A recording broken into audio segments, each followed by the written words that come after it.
We provide you the platform to turn your dreams into reality.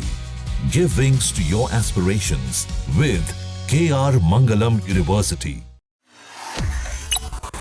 France के राष्ट्रपति Emmanuel Macron ने Ukraine की सैन्य मदद को लेकर अमेरिका के उदासीन रुख पर नाखुशी जाहिर की है।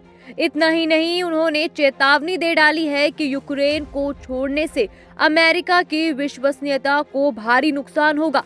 भविष्य में अगर ताइवान को लेकर चीन से संघर्ष छिड़ता है तो गठबंधन पर इसका असर दिखाई देगा। साथ खड़े होने में सहयोगी देश हिचकेंगे। बता दें कि मैक्रोन का ये बयान 4 जून को ब्रसेल्स में यूक्रेन समर्थक करीब 50 देशों के रक्षा मंत्रियों की बैठक में अमेरिका की अनुपस्थिति के बाद आया है।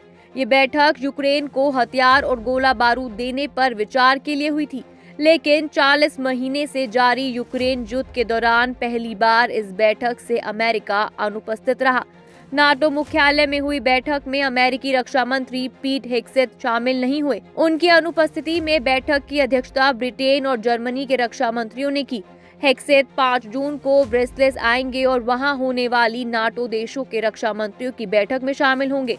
4 जून की बैठक से अमेरिका के दूर रहने को यूक्रेन युद्ध के प्रति उसके ठंडे रुख के तौर पर देखा जा रहा है। माना जा रहा है कि यूक्रेन की सैन्य मदद जारी रखने को लेकर भी अमेरिका उत्साहित नहीं है। वहीं दूसरी ओर मैक्रोन द्वारा यूक्रेन और ताइवान के संघर्षों की तुलना करने और एशियाई देशों को यूरोप के साथ गठबंधन करने का आह्वान करने के लिए चीन ने मैक्रोन की आलोचना की है और कहा है कि वो एशिया प्रशांत में विस्तार करने के लिए उत्तर अटलांटिक संधि संगठन यानी नाटो के किसी भी प्रयास का दृढ़ता से विरोध करेगा।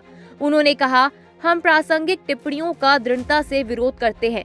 ताइवान चीन के क्षेत्र का एक आवश्यक हिस्सा है।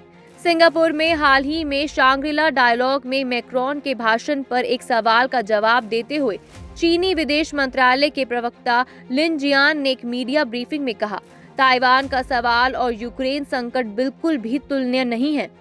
इसी बैठक के बाद ब्रिटेन के रक्षा मंत्री जॉन हेली ने अप्रैल 2026 तक यूक्रेन को 1 लाख ड्रोन देने का ऐलान किया है। इसी बीच इस महीने हेग में होने वाली नाटो समिट में यूक्रेन के राष्ट्रपति वोलोदिमीर ज़ेलेंस्की को भी आमंत्रित किया गया है। रूस ने कहा है कि उसके नागरिक ठिकानों पर आतंकी हमलों में यूक्रेन के साथ पश्चिमी देश भी प्रत्यक्ष और परोक्ष रूप से शामिल हैं। ये हमले डोनेस्क और लुहांस्क के उन इलाकों में हुए हैं जहां पर 2014 से रूस का कब्जा है। इसके अतिरिक्त क्रीमिया को रूस से जोड़ने वाले समुद्र पर बने पुल पर भी हमला हुआ है, लेकिन उसे विशेष नुकसान होने की सूचना नहीं है। रूस ने रविवार को 2 रेल ब्रिज पर हुए विस्फोटों की जांच के बाद उन्हें आतंकी कृत्य माना है। इस बीच अमेरिकी राष्ट्रपति के कार्यालय व्हाइट हाउस ने स्पष्ट किया है कि रूस के वायुसेना अड्डों पर यूक्रेन के ड्रोन हमलों की राष्ट्रपति डोनाल्ड ट्रंप को जानकारी नहीं थी।